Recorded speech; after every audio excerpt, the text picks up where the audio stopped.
Stitch for beginners ಆ ಸೀರೀಸಲ್ಲಿ ಇದು 2ನೇ ಡಿಸೈನು. ಸೊ ಮಾಮೂಲಿ 6 ಎಳೆ ದಾರ ತೊಗೊಂಡಿದ್ದೀನಿ. ಪ್ರೀವಿಯಸ್ ವೀಡಿಯೋಸ್ ನಾನು ಅಪ್ಲೋಡ್ ಮಾಡಿದ್ದೀನಿ, ದಾರ ಹೇಗೆ ತೊಗೊಳ್ಳೋದು ಮತ್ತು ಬೇಬಿ ಕುಚ್ಚು ಕಟ್ಟಬೇಕಾದ್ರೆ ದಾರ ಹೇಗೆ ತೊಗೊಳ್ಳೋದು ಅದನ್ನು ಕೂಡ ನಾನು ಮೆನ್ಷನ್ ಮಾಡಿದ್ದೀನಿ, ಹೇಳಿದ್ದೀನಿ. ಮತ್ತು ಚೈನ್ ಸ್ಟಿಚ್ ಹೇಗೆ ಹಾಕೋದು, ಲಾಕ್ ಸ್ಟಿಚ್ ಹೇಗೆ ಹಾಕೋದು ಅದ್ರದ್ದು ಕೂಡ ನಾನು ಲಾಸ್ಟ್ ವೀಡಿಯೋ ಅಪ್ಲೋಡ್ ಮಾಡಿದ್ದೀನಿ. ಯಾರ್ಯಾರು ನೋಡಿಲ್ಲ ಹೋಗಿ ನೋಡಿ. ಸೊ ಹೀಗೆ ನಾನು ಫಸ್ಟ್ ಲಾಕ್ ಮಾಡಿಕೊಂಡು 5 ಚೈನ್ ಸ್ಟಿಚ್ನ ಹಾಕ್ಕೊಂಡು ಮತ್ತೆ ಲಾಕ್ ಮಾಡ್ಕೋಬೇಕು. ಸೊ ಫಸ್ಟ್ ಲಾಕ್ ಮಾಡಿಕೊಂಡು 5 ಚೈನ್ ಸ್ಟಿಚ್ನ ಹಾಕ್ಕೊಂಡಿದ್ದು ಆದಮೇಲೆ ಮತ್ತೆ ಚೈನ್ ಸ್ಟಿಚ್ನ ಹಾಕಬೇಕು. 1 2 3 4 ಮತ್ತು 5 ಚೈನ್ ಸ್ಟಿಚ್ನ ಹಾಕಿದ್ದು ಆದಮೇಲೆ ಸೇಮು ಕರೆಕ್ಟಾಗಿ ಅದು ಎಲ್ಲಿಗೆ ಬರುತ್ತೋ ಅಲ್ಲಿಗೆ ನೋಡಿ ನಾವು ಲಾಕ್ ಮಾಡ್ಕೋಬೇಕು. ಮುಂದೆ ಹಿಂದೆ ಮಾಡಬೇಡಿ, ಸೀರೆ ಸ್ವಲ್ಪ ಎಳ್ದಾಗುತ್ತೆ. ಸೊ ಹಾಗಾಗಿ ಕರೆಕ್ಟಾಗಿ ಎಲ್ಲಿಗೆ ಬರುತ್ತೋ ಅಲ್ಲಿಗೆ ನೋಡಿ ಲಾಕ್ ಮಾಡಿದ್ದು ಆದಮೇಲೆ ಈಗ ದಾರನ ಮೇಲಕ್ಕೆ ಎಳಿಬೇಕು. ಸೊ ನೋಡಿ ಹೀಗೆ ದಾರನ ಮೇಲಕ್ಕೆ ಎಳೆದು ನಾವು ಕೈಯಲ್ಲಿಟ್ಕೊಂಡು ದಾರನ ಬೀಡನ್ನ ನಾವು ಹಾಕಬೇಕು.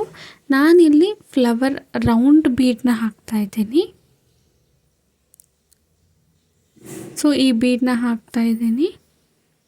ಫಸ್ಟು ನೀಡಲ್ಗೆ ನೀವು ಹಾಕ್ಕೋಬೇಕು. ನೀಡಲ್ಗೆ ಹಾಕ್ಕೊಂಡಿದ್ದಾದಮೇಲೆ ದಾರದೊಳಗೆ ನೀಡಲ್ನ ಹಾಕ್ಕೊಂಡು ಬೀಡನ್ನ ದಾರದೊಳಗೆ ಹಾಕಬೇಕು. ಸೊ ನಾನು ಇಲ್ಲಿ ಏನು ಬೆರಳನ್ನ ತೋರಿಸ್ತಿದ್ದೀನಲ್ಲ ಆ ಬೆರಳಿಂದ ಬೀಡನ್ನ ಹಿಂಗೆ ತಳ್ಳಿದ್ವಪ್ಪ ಅಂದರೆ ಅದು ದಾರದೊಳಗಡೆ ಹೋಗುತ್ತೆ.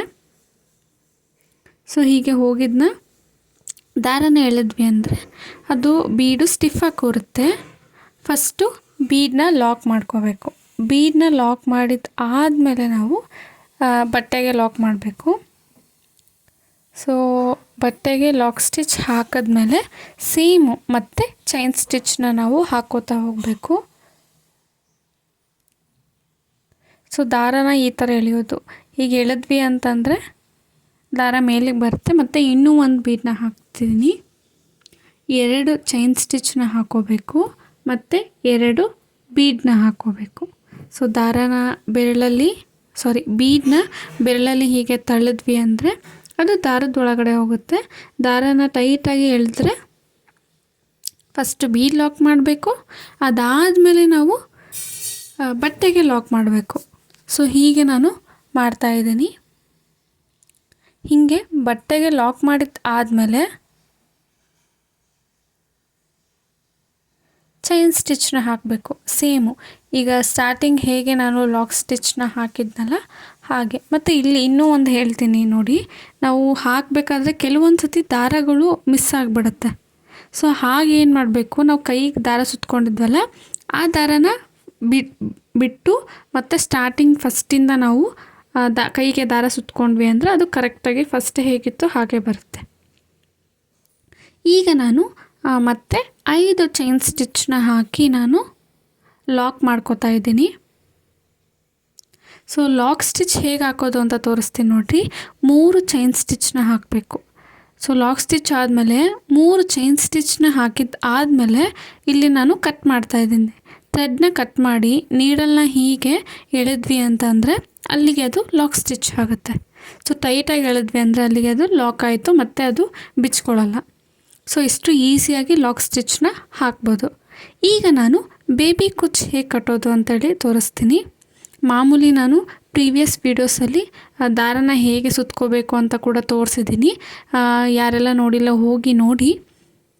ಮಾಮೂಲಿಯಾಗಿ ನಾನಿಲ್ಲಿ ಹಿಂದೆಯಿಂದ ಮುಂದಕ್ಕೆ ನಾವು ದಾರನ ತಗೊಂಡು ಇಲ್ಲಿ ನಾನು ನೀಡಲ್ಗೆ ಮಾಮೂಲಿ ಕುಚ್ಚು ಕಟ್ಟೋ ನೀಡಲ್ಗೆ 2 ಎಳೆ ಹಾಕಿದ್ದೀನಿ. ಅಂದರೆ 2 ಸತಿ ದಾರನ ಸರಿ ಥ್ರೆಡ್ನ ತೊಗೊಂಡಿದ್ದೀನಿ. ಟೋಟಲು 4 ಎಳೆ ಆಗುತ್ತೆ. 4 ಎಳೆನ ನಾನಿಲ್ಲಿ ಒಂದು ಸತಿ ಫಸ್ಟ್ ಸುತ್ಕೊಂಡು ಅದಾದಮೇಲೆ ನಾನು ಲಾಕ್ ಮಾಡ್ಕೋತಾ 2 ಸತಿ ಸುತ್ಕೋತೀನಿ. ಟೋಟಲಾಗಿ 3 ಸತಿ ಸುತ್ಕೋತೀನಿ. ಅದು ಫುಲ್ಲು ಟೈಟಾಗಿ ಸ್ಟಿಫಾಗಿ ಕೂರುತ್ತೆ. ಸೊ ಹೀಗೆ ನಾನು ನೋಡಿ ನೀಡಲ್ ಹಿಂದೆ ಸರಿ ಥ್ರೆಡ್ ತಂದ್ವಿ ಅಂದರೆ ಅಲ್ಲಿಗೊಂದು ಲಾಕ್ ಆಗುತ್ತೆ. ಸೊ ಹೀಗೆ ನಾನು ಲಾಕ್ನ ಮಾಡ್ಕೋತೀನಿ. ಸೀರೆ ಕುಚ್ಚು ಕಲಿಬೇಕು, ಬೇಬಿ ಕುಚ್ಚು ಕಲಿಬೇಕು ಅನ್ನೋರಿಗೆ ಪ್ಲೀಸ್ ಈ ವಿಡಿಯೋನ ಶೇರ್ ಮಾಡಿ. ಮತ್ತು ಇನ್ನು ಯಾರೆಲ್ಲ ಚಾನಲ್ಗೆ ಸಬ್ಸ್ಕ್ರೈಬ್ ಮಾಡ್ಕೊಂಡಿಲ್ಲ ಸಬ್ಸ್ಕ್ರೈಬ್ ಮಾಡಿ. ಮತ್ತು ಈ ಡಿಸೈನ್ ನಿಮ್ಗೆ ಹೇಗೆ ಅನ್ನಿಸ್ತು ಅಂತ ಹೇಳಿ ಕಮೆಂಟಲ್ಲಿ ತಿಳಿಸಿ. ಸೊ ನಾವು ಲಾಕ್ ಮಾಡ್ಕೊಂಡಿದ್ದು ಆದಮೇಲೆ ಈ ಹಿಂದಗಡೆ ಬೇಬಿ ಕುಚ್ಚು ಹಿಂದಗಡೆ ನಾವು ನೀಡಲ್ನ ತರಬೇಕು. ನಾವು ಏನು ಸರಿ ಥ್ರೆಡ್ ಹಾಕಿದ್ವಲ್ಲ ಅದ್ರ ಒಳಗಡೆಯಿಂದ ನೀಡಲ್ನ ತಂದ್ವಿ ಅಂದರೆ ಅಲ್ಲಿಗೆ ಸ್ಟಿಫಾಗಿ ಕೂರುತ್ತೆ ಮತ್ತು ಅದು ಯಾವತ್ತೂ ಬಿಚ್ಕೊಳ್ಳಲ್ಲ. ಸೊ ಈಗ ಅದನ್ನು ನಾವು ಕರೆಕ್ಟಾಗಿ ಎಳೆದು ನಿಮಗೆ ಎಷ್ಟು ಲೆಂತ್ ಬೇಕೋ ಅಷ್ಟು ಲೆಂತ್ಗೆ ನೀವು ಕಟ್ ಮಾಡ್ಕೊಳ್ಳಿ. ಸೊ ನಾನು ಇಷ್ಟಕ್ಕೆ ನಾನು ಬೇಬಿ ಕುಚ್ಚನ್ನ ಕಟ್ತಾಯಿದ್ದೀನಿ. ಈ ಥರ ಬರೀ ಬೇಬಿ ಕುಚ್ಚನ್ನೇ ಕೇಳ್ತಾರಲ್ಲ ಸೀರೆಗೆ, ಆವಾಗ ಮಾತ್ರ ತುಂಬ ಚಿಕ್ಕ ಬೇಬಿ ಕುಚ್ಚಿದ್ರೆ ಚೆನ್ನಾಗಿ ಕಾಣುತ್ತೆ, ಫಿನಿಶಿಂಗ್ ಚೆನ್ನಾಗಿ ಬರುತ್ತೆ, ನೋಡೋಕ್ಕೆ ಕೂಡ ಮತ್ತು ಡೀಸೆಂಟಾಗಿ ಕಾಣುತ್ತೆ. ಸೊ ಹೀಗೆ ನಾನು ಬೇಬಿ ಕುಚ್ಚನ್ನ ಕಟ್ಕೋತೀನಿ. ಸೊ ಈ ಡಿಸೈನು ನಿಮ್ಗೆ ಹೇಗೆ ಅನ್ನಿಸ್ತು ಅಂತಂದು ಪ್ಲೀಸ್ ಕಮೆಂಟಲ್ಲಿ ತಿಳಿಸಿ. ಹಾಗೆ ಬೇಬಿ ಕುಚ್ಚು ಬಿಗಿನರ್ ಕ್ಲಾಸಸ್ ನಾನು ಅಪ್ಲೋಡ್ ಮಾಡ್ತಾಯಿದ್ದೀನಿ, ಅದನ್ನು ಕೂಡ ನೋಡಿರಿ. ಸೊ ಮುಂದಿನ ವಿಡಿಯೋದಲ್ಲಿ ಸಿಗ್ತೀನಿ. ಬಾಯ್.